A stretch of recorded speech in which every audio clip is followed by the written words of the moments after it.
निजे महामहिम राष्ट्रपति उपस्थित रहीकि ये कार्यक्रम को त्वरान्वित करागला। मुझे ओडिशारू जाइଥିଲି ए कार्यक्रम भाग नेबा पई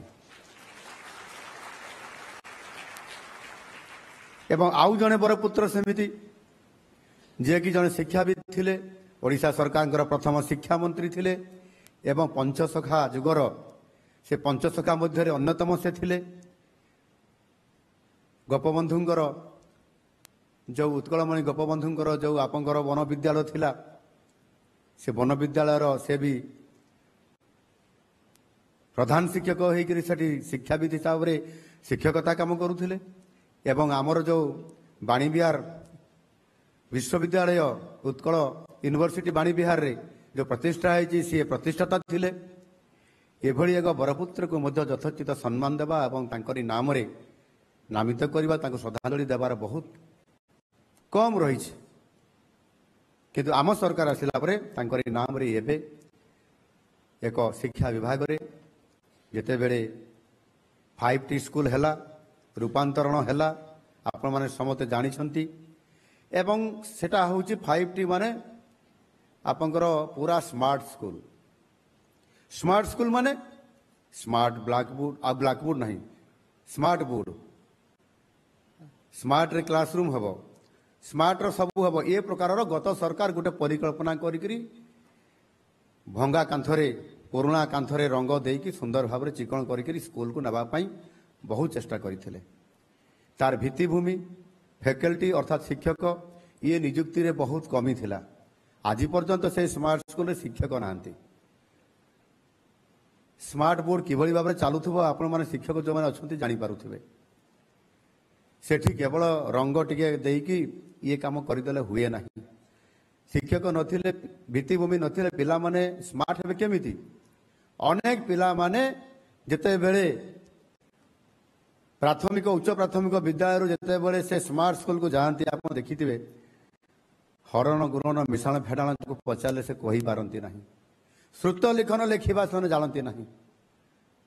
आउ सेठी रूपांतरण हम 5T स्कूल हम स्मार्ट स्कूल हम ये केमिति संभव हम। ये कथा पूर्व सरकार चिंता ठीक भाव में करथिले ना तरबरिया भाव में यह को आरंभ कर देथिले। सेथिपाई प्राथमिक विद्यालय उच्च प्राथमिक विद्यालय को आमे सजाड़बानी तार भित्तिभूमि को प्रथम देखिबानी। सेठी पर शिक्षक नहांती गोटे विद्यालय गोटे शिक्षक विद्यालय चली आउ से शिक्षक मध्य बेले बेले सीए आपंकर जो शिक्षा सहायक होइतबा कारण रु सी कौन शिक्षकता करिपरिबो। शिक्षा सहायक काम कौन शिक्षक काम जहाँ शिक्षा सहायक काम सैया नुह कॉन्ट्राक्चुअल टीचर काम सैया नुह। एणुक शिक्षक नथिबा प्राथमिक विद्यालय उच्च प्राथमिक विद्यालय को भित्तिभूमि न सजाड़ा ये सब काम को बहुत पछरे पकईदेवा। आउ से पिला माने जेतेबेले स्मार्ट स्कूल को जिबे स्मार्ट बोर्ड रे किछि लेखि पारिबे कहि पारिबे करि पारिबे ये भली भाबरे कथा को आम नुआ सरकार आसिला परे बहुत ध्यान देइछन्ति। मु गत सरकार रे विरोधी दल मुख्य सचेतक थिली। विरोधी दल भूमिका मु काम करूथली। सरकार को प्रस्ताव देइतली आपन तो 5T स्कूल गले रूपांतरण करले किंतु उच्च प्राथमिक और प्राथमिक विद्यालय पिला माने कोन करिवे समान को आप मूलरू जदि तैयारी नथिबे आमे माटी को जदि ठीक भाव में पाग भिड़िकी न करवा ताले भल मूर्ति टे गढ़ी पारिबा सेतेबेले फाटी जीवो भांगी जीवो कि नहीं। ये काम करि नथिले ध्यान दे नथिले। उद्देश्य ये विभाग को आगो को नबा शिक्षा होचे मानव संबल तैयारी करवा यह को गुरुत्व आरोप करने अनेक योजना करने कथा। सेथि पई आम सरकार चिंता करी हाईस्कूल को जीवा पूर्वर 5T स्कूल को जीवा पूर्वर स्मार्ट स्कूल को जीवा पूर्वर प्रथम प्राथमिक उच्च प्राथमिक विद्यालय को उन्नति आनिबा तार भित्तिभूमि को सजाड़िबा सहित सेठी भल शिक्षक नियुक्ति करवा ये प्रक्रियाकरण को आरंभ करवा आज आम सरकार आरंभ करिसंती।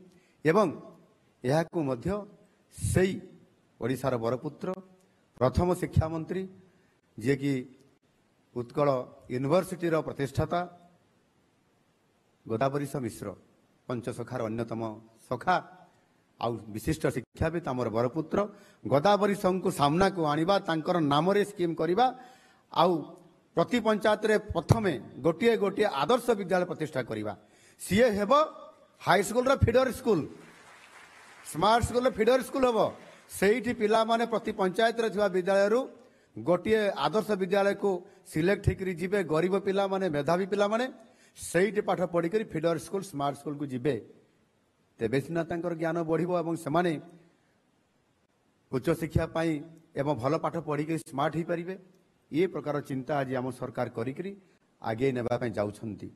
ये जो माधव सिंह हाथ खर्च पांठी योजना मु कहली यह बजेट रे एथर अर्थ दिया हेइछि ये मासर डिसेम्बर मासर 31 तारिख रे सेई ओडिशार जने विशिष्ट आदिवासी बरपुत्र स्वाधीनता संग्रामी तांकर शहीद दिवस डिसेम्बर 31 तारिख रे होउछि एणु तांकर जन्ममाटी रे से घेंस ग्राम रे आपंकर बरगढ़ जिलार सेठी तांकु सेठी ये माधव सिंह हाथ खर्च पांठी योजना सेठू सारा ओडिशार कार्यक्रम को शुभारंभ करिवार मध्य योजना अछि आ अल्प दिन भितर ये कार्यक्रम मध्य करा जिवो।